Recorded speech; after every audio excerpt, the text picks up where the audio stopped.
ఆడపిల్ల పుట్టింది, ఆరోగ్యంగా ఉంది. మీకన్నా పిచ్చా? ఆడపిల్ల పుట్టినాను కానీ మీరేమో ఇలా ఉంటారు.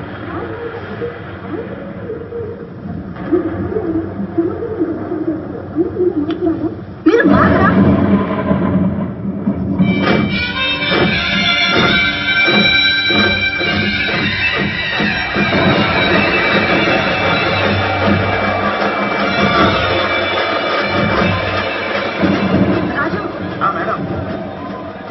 ఏంటిదంతా? ఏం జరుగుతోంది? మీరు ఈ ఊరికి డాక్టర్ గా ఈ మధ్యనే వచ్చినారు కాబట్టి ఇదంతా మీకు కొత్తగానే ఉంటుంది. దీని గురించి తెలియాలంటే 7 నుండి 18 మైళ్ళ దూరంలో ఉండే బైర్లంక ఊరి గురించి కూడా తెలిసి ఉండాలి. తమిళనాడు సరిహద్దులో ఉండే ఒక తెలుగు ఆ ఊరి పెద్ద బైర్ రాజారెడ్డి. తరతరాలుగా ఆయన కుటుంబమే ఊరిని పాలిస్తా వస్తాండాది. స్వతహాగా వారసత్వ రాజకీయాలు ఇష్టపడిన ఆయన ప్రెసిడెంట్ గా ఉండేదానికి ఒప్పుకోలేదు.